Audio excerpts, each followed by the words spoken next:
Have you ever realized how everything in Skyrim feels meaningful?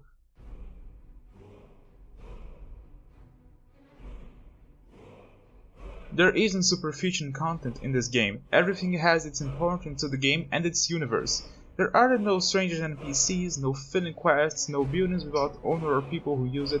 It's nice because when we see the map elements or think about what Skyrim's universe has, we have a totally different feeling from what we would have if it was otherwise. With stranger NPCs, I mean these citizens who don't have a name, a story, a house, or not built in questlines. They don't even talk to you. They are there just pretending to be a part of the universe, like the ones all named by villager, worker, or kid, things like that. Well, there are some of them in Skyrim, but only the guards and bandits are this way. The rest, every citizen, companion, and characters are meaningful and organic. By meaningful, I mean that they have stories and personalities which are used in quests that involve them. And by organic, that they have a routine, they work, they go to the tavern to drink and listen to the bard's music. Most of them have a house with a specific bed to sleep, these kind of things.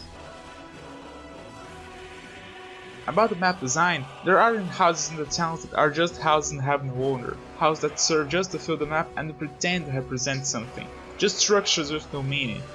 Unfortunately, this is very common in games, buildings that are visually interesting to the environment to make the town look real, but you can't get in, nobody lives there, it's totally fake. One game that has an incredible atmosphere but lack of this meaningfulness that Skyrim has is The Witcher 3. There are so many elements in the town to make it look alive, like different kinds of NPCs doing different kinds of things, depending on if he's a beggar, or a craftsman, or a vendor. And if you observe them for a time, their behavior will be so real that it will blow your mind. The problem is that they don't represent anything. You can't talk to them, there are no quests involved with them, they don't have a name, most of them don't even seem to know each other. I excuse the developers of The Witcher 3 by pointing out that there are too many NPCs to make them feel so meaningful as Skyrim does. But even so, I'd prefer it was smaller but more significant as the content from Skyrim is. That's the big problem, they sacrifice meaningfulness for realism. GTA 5 is similar to The Witcher 3 in this respect, except for The Witcher 3 being better on it. And The Witcher 3 and GTA 5 are exceptions for being at least good at the realism aspect. With that I mean that they are very superior to other games in terms of detail. Most games, besides being filled with meaninglessly, don't even try to make the NPCs look real.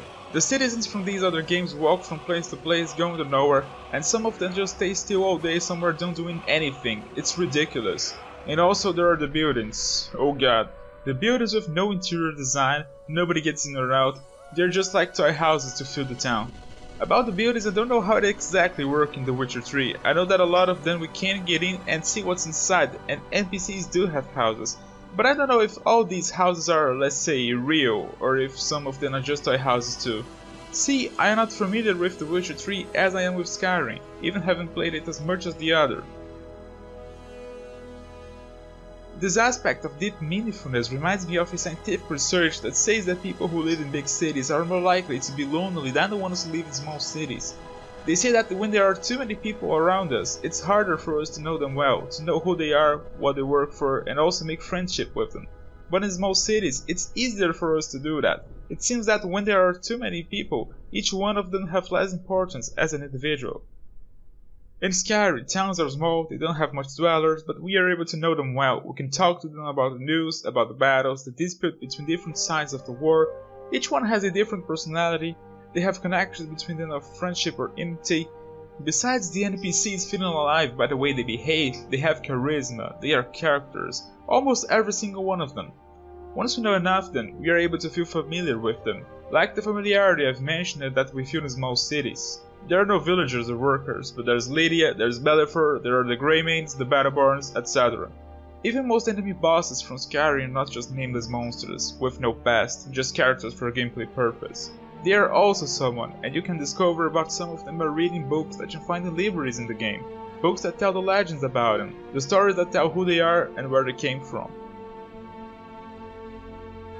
And I must remember to mention the quests. It's exclusive to the Elder Scrolls series and some other RPGs' deep quest stories, when the developers worked hard to make them remarkable.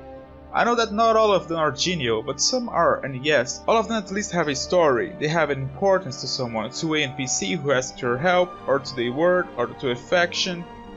And the game makes sure to emphasize this importance by making an NPC who gives us the quest tell his story and why he needs our help. And sometimes we know different sides of the story and have to choose who we're gonna help, knowing the importance of this decision to these sides. In storytelling, compelling stories in which we care about what's happened because we know the importance of it are considered the most successful. And it makes sense. Why would we want to adventure in a game where nothing matters, in which nothing is happening, what we do doesn't matter, and it will be the same after we left? And besides having quests so meaningful and deep, there are a bunch of them in Skyrim. There are more than 300 quests in the vanilla game, without any DLC. Meanwhile, a lot of games appeal to an automatic quest design, filling the map with enemies and giving the players random quests and events to make use of it, without striving to make these quests feel more significant and unique. Skyrim is so different in this respect. So it's incredible how Skyrim manages to be organic and meaningful. It gives me a deep feeling of familiarity with the universe, like it's a community that lives together and that I join as a character.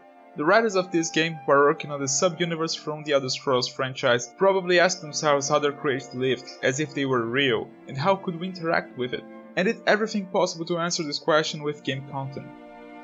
I think that this meaningfulness is present at some rates in other games, but no one reached the level of Skyrim.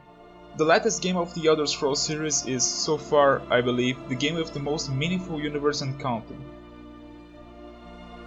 I don't know if you guys already had realized how impacting is this meaningfulness from Skyrim. Well, I didn't until I was thinking lately about the reasons why Skyrim always hooks me so much.